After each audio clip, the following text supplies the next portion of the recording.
পটল ছিঁড়ি লাগছে, এই যে মোর হাতে ধরলে পেঁয়াজ সাথে ছিল, ভুলে গেলাম। নমস্কার বন্ধুরা, কেমন আছো তোমরা সকলে? আশা করছি সবাই ভালো আছো। তো সবাইকে জানাই সুপ্রভাত। দেখো সকালটা কিন্তু শুরু হয়েছিল প্রচণ্ড বৃষ্টি দিয়ে, এখন আর কি তবুও কম, এখন ঘড়ি কাটায় 9টার মতো বাজে। তো এটা ছিল কিন্তু রবিবারের সকাল, মানে আজকে বাবার বাড়িতে আমার 3 দিন, আর আজকেই শেষ দিন, মানে আজকে আমি বাড়ি যাব।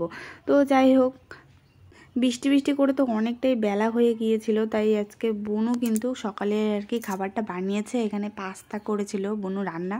তো আমি আর কি স্নান টান করে একটু ড্রেস, মানে আমার যে আগের ড্রেসগুলো ছিল সেটারই একটা ড্রেস পরে ফটো উঠছিলাম। আসলে বাড়ির থেকে আসার সময় না অনেক কিছুই প্ল্যান করে আসি, যে ওটা করব ওটা করব, কিন্তু আসলে কিছুই করি না, নাইটি পরেই আর কি বসে থাকি। তবে যেহেতু মানে ফটোর অনেক দরকার, আর গ্যালারিতে ফটো মানে যেগুলো আছে, মানে এই যে 4000-5000 ফটো মানে কিন্তু পুরো আপলোড করা হয়ে গিয়েছে। তো দেখো আমাদের এটা গাছের কিন্তু শেষ কাঁঠাল। তো কাঁঠালটা কিন্তু ভীষণই সুন্দর ছিল, একদম মানে খুব বড় হয়েছিল রোয়াগুলো, খেতেও মিষ্টি। তো এদিকে দেখো জামাই শ্বশুর খেতে বসেছে, বাবা আর কি নিচে খাচ্ছে আর দাদু উপরে। তো যেহেতু দুপুরবেলা বৃষ্টি বৃষ্টি করে অনেকটাই বেলা হয়ে গেছে, তো আমি আর কি ভাতের হাঁড়িটা বসিয়ে দিয়েছি শুধু, আর বাকি রান্নাটা কিন্তু মা করেছে। আর এই দুদিন থেকে দুপুরবেলার আমার একটা ডিউটি হয়েছিল, এই যে এই বার্লি রান্না করে ছাগলকে খাওয়ানো। একটা ছাগলের 3টে বাচ্চা হলে একটু সমস্যা হয়, 2টা বাচ্চা হলে ধরো ওরা দুজনের মতো দুধ খেতে পারে, কিন্তু 3টা হলে সেই সমস্যা হয়। তো তাছাড়াও আমরা বাচ্চা হওয়ার পর কিন্তু আর কি 1 থেকে 1.5 মাস এই ধরনের ধরো দুধ, বার্লি, হালকা একটু চিনি দিয়ে এভাবে কিন্তু বোতলে ভরিয়ে বাচ্চাদেরকে খাওয়াই। আসলে বলো তো কি, সব কিছুরই পরিশ্রম আছে, একটু টাকা হাতে পেতে গেলে কিন্তু অনেক ধরনের কষ্ট করতে লাগে। বন্ধুরা, খাওয়া দাওয়া কমপ্লিট। খাওয়া দাওয়ার সময় ভিডিও করতে একদমই মনে ছিল না। তো আজকে তরকারি করেছিল মা মাছ দিয়ে অড়াই কচুর ডাল, অড়াই কচু মানে ওই যে বই কচুগুলোকে বলি আমরা, পাঁপড় ভাজা, সাথে ছিল, ভুলে গেলাম, কুমড়োর ঘন্ট। খুবই সিম্পল মেনু ছিল আজকে। আর হ্যাঁ, এখন আর কি 4:30 বাজে, টোটোওয়ালাকে ফোন করেছি, আর আমার সাথে সাথে আজকে দাদুও বাড়ি যাবে। তো ওই যে আমি বাড়ি যাওয়ার জন্য কি কি নিয়ে এসেছি আর বিকেলে কি কি করলাম তো দেখতেই পেলে একটু। তো বাড়ি যাওয়ার জন্য কি কি নিয়ে যাব সেটা আর কি দেখাই, চলো। তার আগে এদিকে এসেছিলাম আগে জমিতে পটল নিয়ে যেতে। তো দেখো এটা আমাদের কিন্তু বেসন ক্ষেত, এখন যেহেতু রোয়াগাড়া সিজন চলছে, তো এখানে মা তুলতে এসেছিল বেসন, সাথে দাদু একটু হেল্প করছিল।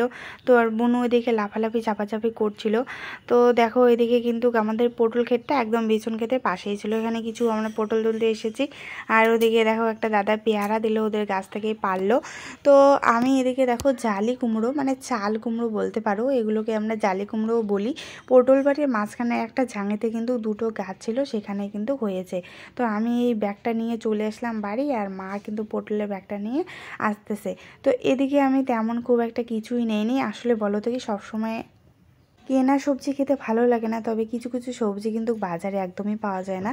যেমন ধরো এখানে আমি নিয়েছি মানকচু, তারপরে নীলকচু, যেটা আমার খুবই ভালো লাগে। তো বাবা এখানে অনেকগুলো অড়াই কচু এনেছে।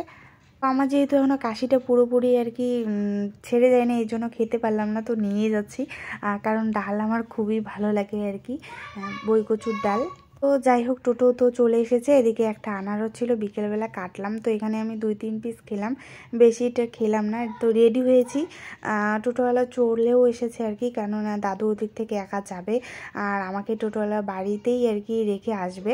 আমি আর কি বেশিরভাগ আসলে আর কি লাইন টোটোতেই যাই, কখনো কখনো বর এসে নিয়ে যায়। তো যাই হোক, এবার রিজার্ভ করেই যাচ্ছি। জানো তো, কেউ কেউ আছে আমার বাবার বাড়ি আসার ভিডিওটাই দেখে, কিন্তু যাওয়ার ভিডিওটা দেখে না। আর তার থেকেও বড় কথা, আমি যখন কোথাও যাই তার ওই মানে ঘুরতে যাওয়ার ভিডিওগুলো বেশি ফলো করে, আর বাড়িতে গিয়ে কমেন্ট করে। কিন্তু সুস্থ হওয়ার ভিডিও যদি দেয়, তাহলে বাড়িতে একটা ফোন, কমেন্ট কোনো কিছু আসে না, এটাই হলো ব্যাপার। যাই হোক বন্ধুরা, আজ তাহলে আসি, দেখা হবে নতুন একটা ব্লগে। ততক্ষণে সবাই ভালো থাকবেন, সুস্থ থাকবেন, টাটা অ্যান্ড গুড নাইট।